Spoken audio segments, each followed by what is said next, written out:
I'll be there in a minute, don't worry.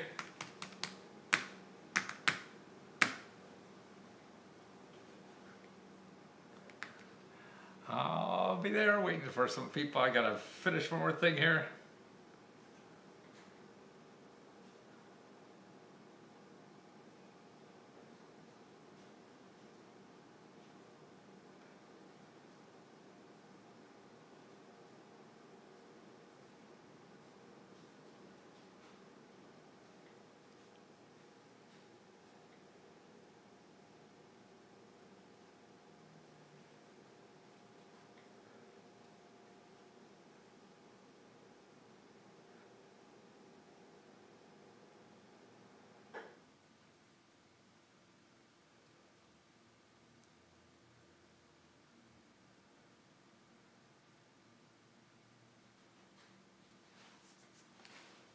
More loans you don't pay back, plus learn what your next job will look like. That's what we're gonna cover in another minute or two. So if you hang around with me, I'll go over all that stuff that I found. And that's really just, just looking at the news today, to tell you the truth. There's just so much changing the world, and it's happening every day. I love the jacket. It's like the father of the Riddler. Well, I guess. That's cool. I actually never, I hear the Riddler a lot, but not the father of the Riddler. So that really proves that I'm old, and I am an old fart, huh? Well, it's actually pretty cool getting old. Yeah, I didn't think it would be, but it certainly is to me.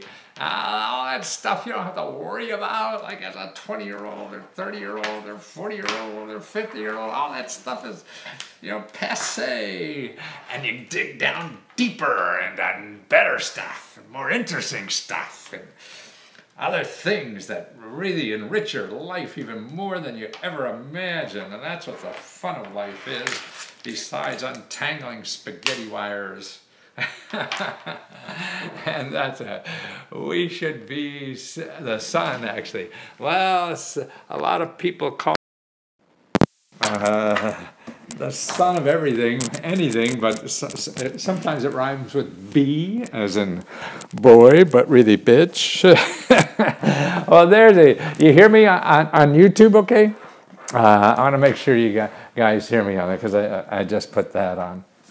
Well, I'm going to cover a bunch of items that I found today that I want to share with everybody. Things are changing so fast in our world. You got to keep up where the opportunities are, you know, and that's the key. Sure, you could hang around and just bide your time and wait till the party's over and somebody calls you home to wherever that's going to be.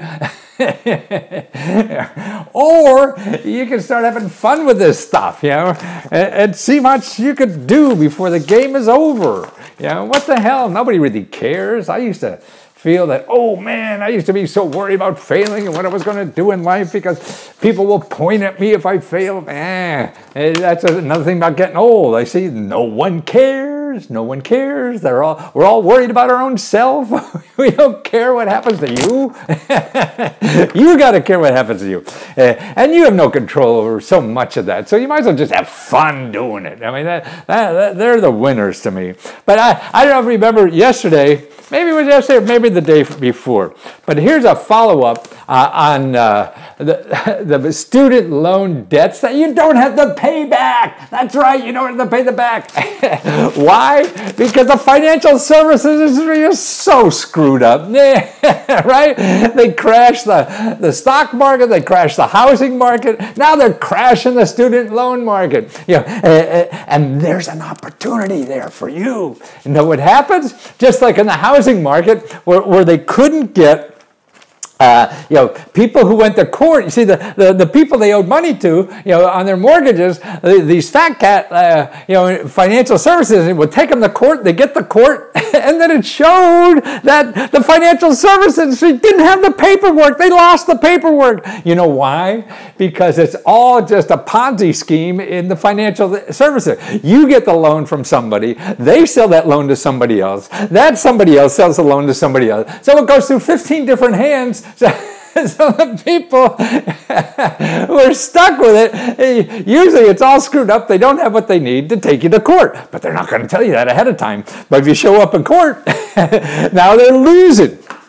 So now the Attorney General in New York City says there's 800,000 private student loans that, here's the organization, National Collegiate. Okay, National Collegiate. They're the ones that have a whole bunch of these loans. They have almost 1 million of these loans, okay? Totaling more than $12 billion that were originated a decade or more by lenders, then packaged into securities and sold to investors. As the debt changed hands, critical paperwork documenting the loan ownership appears to have been lost. Oh my gosh, I lost the paperwork. I thought we had paperless offices. What's happening here? According to court filings, in a bitter legal battle among the parties involved in operating the trust. See, so God, if you have a student loan, okay, get some help with that. Okay, where do you go to get help? Okay, one thing, you go to consumerfinance.gov. Okay, that's a place to go get help. And they just put student debt, and they'll have a step-by-step what to do. Not about this. I don't think they're up on this yet, because this is just sort of like the last day or two. But they know how you could protect, how to find out about your loans, who to find out about them, and everything. So follow that. They also will give you an 800 number on the Student Debt Ombudsman. I just love saying that word. I want to talk to the Ombudsman. Do you have an Ombudsman around? I'm looking for the Ombudsman. Where the Ombudsman go today? Yeah. Listen, on YouTube, somebody leave me a note that they can hear me okay, okay? Do you hear me okay on YouTube? Somebody on YouTube. Come on, somebody has to be on YouTube. Somebody, I see it says people are there, but it doesn't say. Nobody admits they're listening to me. Yes, yay! Oh, wonderful. Yes, we can. Yes, we can. There's a good slogan for a campaign, isn't it? Yes, we can. Great. Well, I can hear you. Okay, so that's one thing. Okay, so anybody, I mean, see, I don't know if you're like me, but you're so afraid these bigger financial organizations, and you feel obligations to them and everything. They don't give a bumpsy about you. They're just after the money, and they're following the letter of the law because they wrote the law. So they're going to squeeze every nickel out of you. So you got to be wise and use the law too, because the law says they have to do things right. And if they don't, you don't have to pay. This is like a government loan. There are government loans now that you don't pay back. There's a lot of housing money. I'm doing reports now. I'll show you like over 150 programs where you live on how to buy a house, fix up a house, or invest in real estate. And so many of them now are, yes, we'll loan you $40,000 to buy a house. And by the way, we're not going to charge interest, and you never have to pay it back, okay? Don't tell anybody, but you don't have to pay it back. But that's written in the contract. You're not sneaking away with anything. This is actually what is real, and that's what's neat. But they're not going to come out and say it because they figure they can't handle the volume, right? So that's what's neat. So you got to find out about these things. So find out about your student loans. Now there's something else that's interesting to me coming out. Do you know that 44 million people are making extra money on the side? In other words, they have jobs, okay? You have a job, but it's not enough. There should be probably 100 million people doing that, right? All except the top 1%, maybe they have enough, but the rest of us are squeezing, right? and so that's what's happened. But 44 million people. Now, here's a study done by Bankrate, Bankrake, and it's a side hustle survey. Okay, side hustle survey on Bankrate. So if you want to find out about it, you go there. And what's interesting, this is, I don't know if you can see this graph. It's a little hard to see. I really wanted to pay off my debt and buy a home and be trying to figure out how everything is my own. Okay, if you want, don't Pay off your debt first before you buy a home. Find out what the the programs you could have debt, because there are programs, I've seen them at the government level, you have to have debt for them to give you a mortgage. If you don't have student debt, we're not going to give you a mortgage. You have student debt? Oh yes, you're in debt up to your keister already? Happy to give you a mortgage. That's a requirement. So that's why it's just stupid to assume things. Don't assume. Just go what you want to do. See what's out there and how best to use it. Okay. So young millennials. That's like ombudsman. You know, millennials. That's how you say it. Okay. So 44 million of them are working at an extra hustle on the side. Their normal job isn't enough. You know why? Because of student loans. If they're a young person, because they graduated, right, with $50,000 of debt, they got a job for $25,000, you know.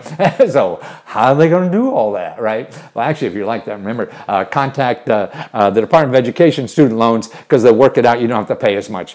So make sure you know about that. But more importantly, here's how people are doing it. They have 96%, see, the hustles that are available to make money on the side, extra money, it's not like old time. See, and that's what I'm trying to get across to people, that the new economy is changing everything. Here's another study that just came out by IMEU. Now, I don't know who they are. They're something big in the new economy. IMEU, and it says, they're a big social networking platform. But here, PricewaterhouseCoopers, you've heard of them, huh? If you're management or business oriented, you've probably heard of them. But PricewaterhouseCoopers estimates the share economy, okay, this is where all the gigs and little extra ways of making money with no responsibility and whenever you want to and things like that. Listen to the growth of this. That's worth $15 billion today. Okay, 15 billion. The shared economy. How many people making one? So that's how much is doing that. Now by 2025, so less than 10 years, that's going to be 335 billion. 335 billion. I don't know anything in the world that's going to grow that fast, except my belly when I used to eat a lot. Yeah. and that's right. So from 15 billion to 335 billion. See, and actually that's the opportunity to me. That's where the money is. You know, that's where, if you're going to try to make money in things that are shrinking, then that's not growing. You're fighting with everybody else, you know, and grabbing scraps of things that are going away, you know, and here's something, you know, that's growing. So the shared economy is growing. I mean, that's thousands and thousands of %, you know, just in 10 years. But see, it's a gig economy. 25% of the people who use gig economy for these ways to make extra money on the side are making $500 a month extra.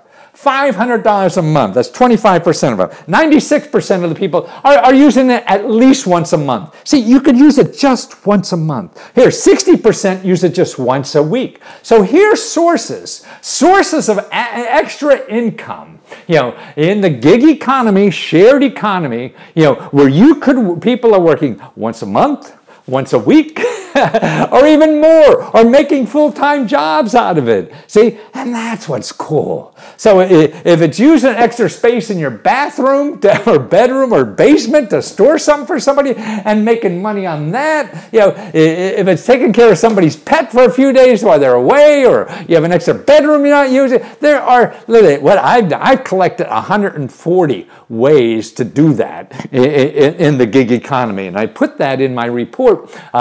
If you order a report from me that says 299 ways to make extra money, I have all the grants in there, then I have 140 of these. So half of the ways to make extra money is in the gig economy. The government is slowly growing every year in grants, but the gig economy is quadrillion. Whatever the hell that word is, growing a hell of a lot. more and better than anything else that we have in this country. And that's what's cool. So you got to learn how to use all that stuff, if you want to survive nowadays. And you see the future jobs. See, millennials, keep an eye on these youngsters, man. They know what's happening because they're fighting the world. Us older people have success to rely on. Oh, that worked before, so we think it's going to work again. But it ain't gonna. It ain't gonna. It's new world out there. That's why the millennials coming out of college, they know any difference. They just see what's in front of them. And they have no money. Holy shit. And they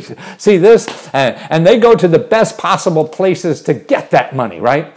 They're going to the gig economy because they see that. It's not making a normal job part-time at the local retail store that we used to do. I'd work there on Saturday mornings, every Saturday morning, or every night after work for 3 hours every day. No, things don't work that way anymore. In the gig economy, you work once a month, you may work once a week, or whatever the hell you want to do, and you leave early, come in late. Nobody cares because it's all in the gig economy. It's all run on your phone.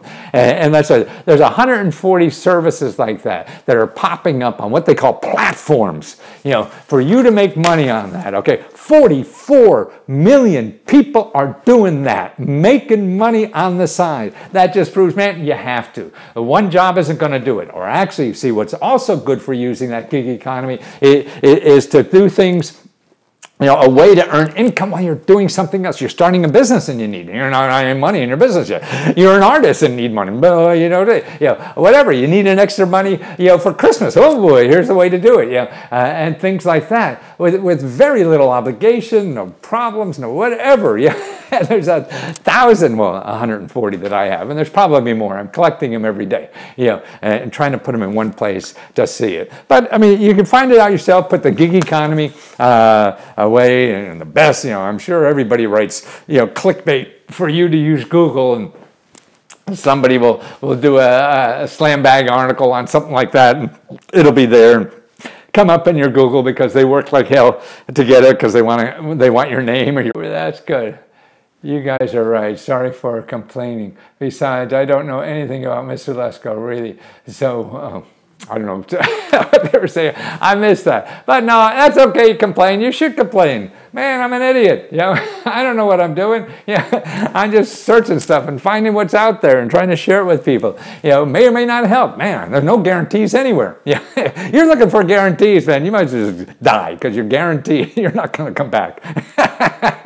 Anything else short of that, we're all guessing. And that's the thing. That's why I think if more people just admit they're guessing, it'd be a lot easier instead of these experts. Oh, I know exactly what you should be doing, young man, and this is what all they show. And nah, you don't know. Maybe it worked for somebody else, but it probably won't work for you. I wrote 100 books on what I think about every day of my life, and only 10 made money. 10 out of 100. So that's what the name of the game is, trying stuff. It's not knowing ahead of time exactly. You just narrow your margins down or whatever, to see what may work, and that's the best you could do. And that's what information is, opportunities. But more important is knowing opportunities. If you're only thinking, oh, this is the only one thing to do, man, see, what I believe, there's maybe 100 ways to get to the same place. And that's what I'm going to do, is show you 100 places to get to the same place. Pet sitting, they say, how much is that? That's $30,000, $40,000 a year people making on that. That's right, with no overhead, nothing. And because these platforms take care of all the nonsense.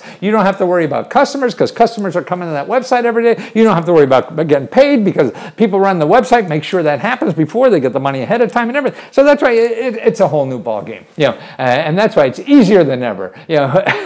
For people to make extra money on that, and that's why 44 million people are doing it. And I think that's the way of the future because wages certainly are stagnant. They're stuck in the mud and going down, not up for most of us. So how do you make ends meet? And this is a way. So if you want me to help you with it, it's the $2.99, keep the money coming in report if you want. And that's at lesko.com/research. Or if you just want me to give you the top 10 or something like that over the phone, and I'll send you the links. Go to lesco.com/talk, make an appointment, and really in 10, 15 minutes, I could inundate you with all kind of opportunities and options you never even dreamed of. That's what I spent my life doing it. And it's hopefully I could save you time. If you can't, you want to do it yourself, maybe I convince you that's out there, so keep looking. That's the important thing. You got to keep looking. Okay, guys, I got to go back and do research. I got so many research reports to do for clients. That's how I make money. See, I'm sharing on the side. This is my, side hustle. I'm sharing the information I learned from the paying customers. Are you guys paying customers? You're getting the stuff for free. It's sharing, and that's it. I just want to keep living and doing all that. And that's what's cool in life, is to be doing what you want. And that's why I have something I'm very fortunate that I love doing. Can't wait to get up in the morning to do it. So I can't wait to get up in the morning and start making a fool out of myself again on these cameras. So I'll see you soon, and happy researching.